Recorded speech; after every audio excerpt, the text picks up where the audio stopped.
पाकिस्तान से ये रिक्वेस्ट है कि मैं ज़ाती तौर पे रियल स्टेट के अदारे के साथ मुंसलिक हूँ। हुकूमत पाकिस्तान से ये रिक्वेस्ट करना चाहते हैं कि जो FBR के आजकल टैक्स बढ़ रहे हैं, एक मुकर्रर हदूद से ज़्यादा बढ़ रहे हैं। जैसा कि मैं LD एवेन्यू 1 सोसाइटी को डील करता हूँ, बैरिया टाउन या जो भी सोसाइटी है जहाँ पे आप रियल स्टेट का काम कर रहे हैं, वहाँ पे FBR के जो टैक्सेस हैं वो बहुत ज़्यादा इंक्रीज़ हो चुके हैं।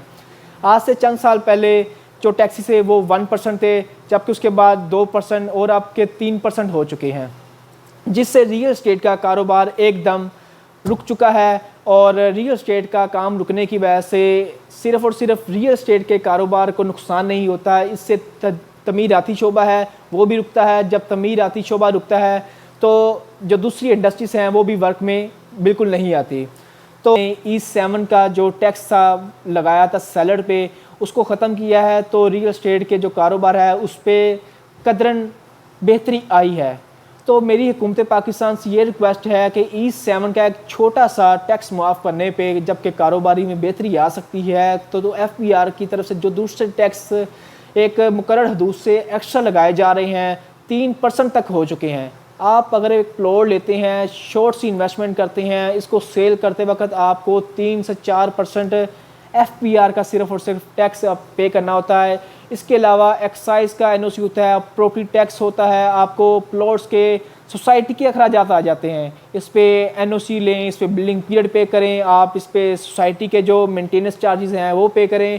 तो छोटा सा इन्वेस्टर जब किसी भी रियल स्टेट के दायरे से मुंसलिक हो के बाय सेल करता है किसी भी प्रॉपर्टी को, तो सेल करते वक्त उसको अच्छा खासा लॉस होता है, उतना उसको प्रॉफिट रेशो नहीं आता जितना वो एक टैक्स की मद में पे कर देता है। तो लिहाजा वो नेक्स्ट टाइम इन्वेस्टमेंट करने पे बिल्कुल कतराता है कि यार इससे अच्छा है कोई और काम कर लिया जाए, रियल स्टेट से ज़रा मुंसलिक होना बेहतर नहीं है। तो E7 का जो टैक्स माफ़ हुआ, इससे हरकत में आता है हमारा थोड़ा सा रियल स्टेट का कारोबार। तो अगर टैक्स हमारा कम होगा तो रियल स्टेट में जो हमारी है सेल परचेज़ की रेशो बढ़ेगी। जब सेल परचेज़ की रेशो बढ़ेगी तो जो हमारा रेवेन्यू डिपार्टमेंट है, रेवेन्यू डिपार्टमेंट भी हरकत में आएगा। जबकि ज़ाहिर बात है आप कोई प्लॉट सेल करते हैं या बाय करते हैं तो आप एक अच्छा टैक्स पे करते हैं, तो रेवेन्यू डिपार्टमेंट यहाँ से एक अच्छा रेवेन्यू जनरेट कर सकता है। इसके अलावा जो दूसरी तमीराती इंडस्ट्री हैं वो भी हरकत में आएंगी। जब वो हरकत में आएंगी तो दूसरी जो इंडस्ट्रीज़ हैं वो भी ऑटोमेटिकली हज़ारों इंडस्ट्री वर्क में आती हैं।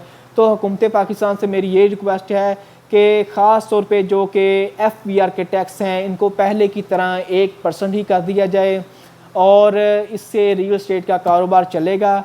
जबकि रियल स्टेट का कारोबार चलेगा तो बार बार हम इस चीज़ पे ज़ोर दे चुके हैं कि रियल स्टेट का कारोबार किसी भी मुल्क के रेवेन्यू को जनरेट करने के लिए बहुत ही ज़्यादा इंसहार होता है।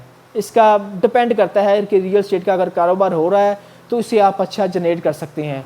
तो इस पे आप सोच विचार कर सकते हैं, टैक्स को थोड़ी कम करें ताकि हमारा भी कारोबार चले और पाकिस्तान का जो मुस्तकबिल है ये भी एक रोशन राह की तरफ गामज़न हो। मैं आपको LD एवेन्यू 1 सोसाइटी के बारे में थोड़ा सा तारुफ करवाऊँगा और ड्राइव-इन रोड पे जितनी भी सोसाइटीज़ हैं इनके बारे में इंफॉर्मेशन देंगे। तो दोस्तों डिस्क्रिप्शन में हमारा नंबर अवेलेबल है ऑफिस की।